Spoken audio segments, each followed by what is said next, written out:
राहायला आपण असे टीप डुकर हम टीपक। जय हिंद मेरे प्यारे दोस्तों। आज फिर हम दूसरा क्विज आप लोग के सामने लेकर आए हैं, इंडियन पॉलिटी और कॉन्स्टिट्यूशन जीके हिंदी का, जो आपके हर एक एग्ज़ाम के लिए बहुत ही यूजफुल साबित होगा मेरे दोस्तों। और पहला सवाल ये है आप लोग के बीच में कि निम्नलिखित धार्मिक समुदायों पर विचार कीजिए। धार्मिक समुदायों पर हमें विचार करना है मेरे प्यारे दोस्तों। आप लोग को मैं बता दे रहा हूँ कि ये आने वाले हर एक एग्ज़ाम में बहुत ही हेल्पफुल साबित होगा मेरे प्यारे दोस्तों, क्योंकि ये जितने भी हम सवाल लिए हैं मेरे प्यारे दोस्तों, ये सब सवाल हम आपके लिए विगत वर्षों का पूछे गए प्रश्नों को लेकर आए मेरे प्यारे दोस्तों। तो ये आप लोग के सामने है। पहला है सिख, दूसरा है बौद्ध, तीसरा है जैन, चौथा है फारसी। मेरे प्यारे दोस्तों, इसमें उत्तर होगा ऑप्शन नंबर डी, 1 2 3 4। मतलब मेरे प्यारे दोस्तों, सिख भाई लोग भी थे, बौद्ध लोग भी थे, जैन धर्म भी थे, फारसी धर्म भी थे। तीनों लोगों को अल्पसंख्यक धार्मिक समुदाय में जोड़ा गया था। और अगला प्रश्न इसी प्रकार फिर मेरे बीच में, चुनाव आयोग के बारे में कौन सा कथन सही है? चुनाव आयोग के बारे में कौन सा कथन सही है? तो यह स्वतंत्र और सांविधिक निकाय है। इसमें 6 साल का कार्यकाल रखने वाले सदस्यों का समावेश होता है। यह राजनीतिक दलों को मान्यता देने से संबंधित विवादों की मध्यस्थता के लिए अदालत के रूप में कार्य करता है। अखिल भारतीय निकाय होने के नाते यह ग्राम पंचायतों और नगर पालिकाओं के चुनाव के साथ होता है। तो मेरे प्यारे दोस्तों में इसका आंसर है ऑप्शन नंबर बी।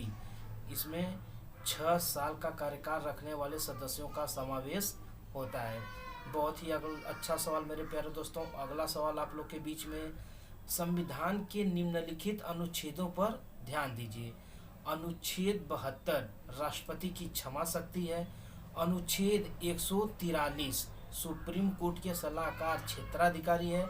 अनुच्छेद 360 वित्तीय आपातकाल से संबंधित प्रावधान है।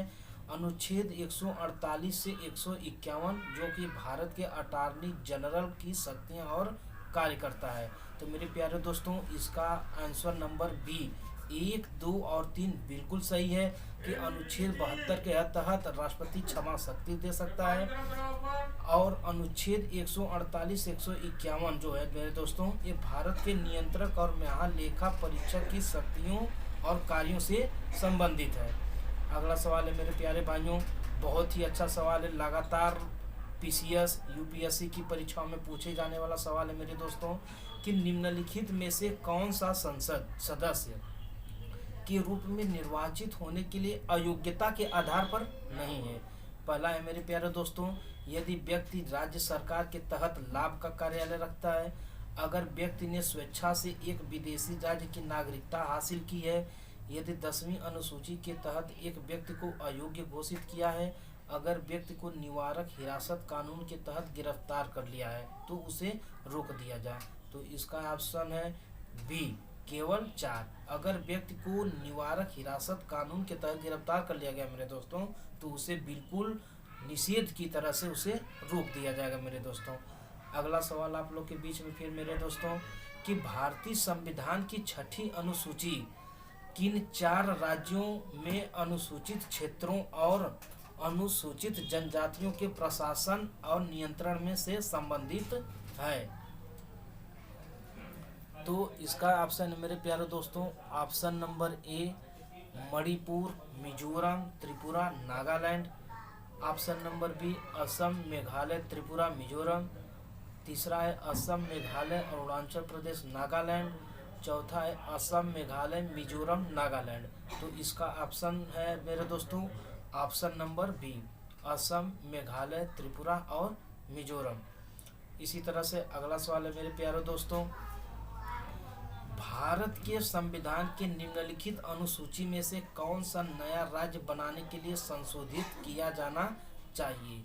मेरे प्यारे दोस्तों, बहुत ही अच्छा सवाल है। लगातार विगत वर्षों से सवाल पूछे जा रहे हैं कि भारत के संविधान के निम्नलिखित अनुसूची में से कौन सा नया राज्य बनाने के लिए संशोधित किया जाना चाहिए? तो ये है हमारा पहली अनुसूची। पहली अनुसूची के अंतर्गत ही हम संघ और राज्य क्षेत्र का वर्णन करते हैं, जिसके तहत हम नए राज्य बनाने के संशोधित कर सकते हैं। मेरे प्यारे दोस्तों, यदि मेरा वीडियो आपको अच्छा लगे तो उसको लाइक करिएगा, कमेंट करिएगा, शेयर करिएगा मेरे दोस्तों, जिससे कि मेरा हौसला और बुलंद रहे मेरे दोस्तों, और मैं आप लोग के लिए अच्छे से अच्छे क्वेश्चन आप लोग के बीच में लाऊं, जिससे कि आप लोग के हर एक प्रतियोगी परीक्षाओं के लिए वो हेल्पफुल साबित हो। इसी क्रम में मेरे प्यारे दोस्तों, अगला सवाल आप लोग के बीच में है कि भारत का संविधान भारत के सुप्रीम कोर्ट को केंद्र और राज्यों के बीच विवादों का निर्णय किस क्षेत्र के तहत लेने का अधिकार देता है? तो वो है मेरा दोस्तों वास्तविक न्यायाधिकार। वास्तविक न्यायाधिकार मेरे दोस्तों, यह भारत का संविधान भारत के सुप्रीम कोर्ट को केंद्र और राज्यों के बीच विवादों का निर्णय वास्तविक न्यायाधिकार के तहत लेने का अधिकार देता है मेरे प्यारे दोस्तों। बहुत ही अच्छा, बहुत ही प्यारा सा सवाल था मेरे दोस्तों। और अगला सवाल आप लोग के बीच में मेरे दोस्तों कि इनमें से कौन सा राष्ट्रपति चुनाव के लिए चुनावी कॉलेज का हिस्सा है लेकिन उसकी अपील के लिए कार्यवाही में भाग नहीं ले सकता है? बहुत ही अच्छा सवाल है मेरे दोस्तों। तो इसका ऑप्शन नंबर सी, राज्य विधानसभा। राज्य विधानसभा ही ऐसा मेरा दोस्त है, ऐसा ही है दोस्त कि राष्ट्रपति चुनाव के लिए चुनावी कॉलेज का हिस्सा है। अगला सवाल है दोस्तों आप लोग के लिए, बहुत ही यूजफुल सवाल है दोस्तों, और बहुत ही विगत वर्षों से पूछा जा रहा है कि स्वर्ण सिंह समिति ने किसकी सलाह दी? स्वर्ण सिंह समिति ने किसकी सलाह दी? तो इन्होंने दी थी कि भारतीय संविधान में मौलिक कर्तव्यों को शामिल करना। भारतीय संविधान में मौलिक कर्तव्यों को शामिल करना ही स्वर्ण सिंह समिति के अंतर्गत है मेरे दोस्तों। ये कब थी? कि जब 1976 में कांग्रेस पार्टी ने आंतरिक आपातकाल जब लगा था 1975 से 1977 के संचालन के दौरान मौलिक कर्तव्य आवश्यकता के बारे में सिफारिश करने के लिए सरदार स्वर्ण सिंह समिति की स्थापना की। इसने जोर दिया मेरे दोस्तों कि नागरिकों को सचेत होना चाहिए कि अधिकारों के अलावा उनके पास भी कुछ कर्तव्य हैं, जिससे कि केंद्र सरकार ने इन सिफारिशों को स्वीकार कर लिया और 1976 में 42वें संवैधानिक संशोधन अधिनियम को अधिनियमित किया मेरे दोस्तों। इस संशोधन ने संविधान में भाग 6A का एक नया हिस्सा जोड़ दिया। बहुत ही अच्छा सवाल था मेरे प्यारे दोस्तों। अगला सवाल आप लोग के बीच में फिर मेरे प्यारे दोस्तों कि लोकसभा की सर्वाधिक सीटें अनुसूचित जनजाति को किस प्रदेश में आरक्षित है? तो मेरे प्यारे दोस्तों बहुत ही अच्छा, बहुत ही प्यारा सा सवाल मेरे दोस्तों। मध्य प्रदेश में ही अनुसूचित जनजातियों को किस प्रदेश में आरक्षित किया जाता है? वो है मेरे प्यारे दोस्तों। यदि मेरा वीडियो आप लोग को अच्छा लगा हो तो लाइक करिएगा, कमेंट करिएगा, शेयर भी करिएगा मेरे प्यारे दोस्तों, जिससे मेरा हौसला बुलंद रहे और मैं आप लोगों के लिए और अच्छे से अच्छे प्रश्नों की प्रश्नोत्तरी आप लोग के बीच में रखूं। धन्यवाद मेरे प्यारे दोस्तों।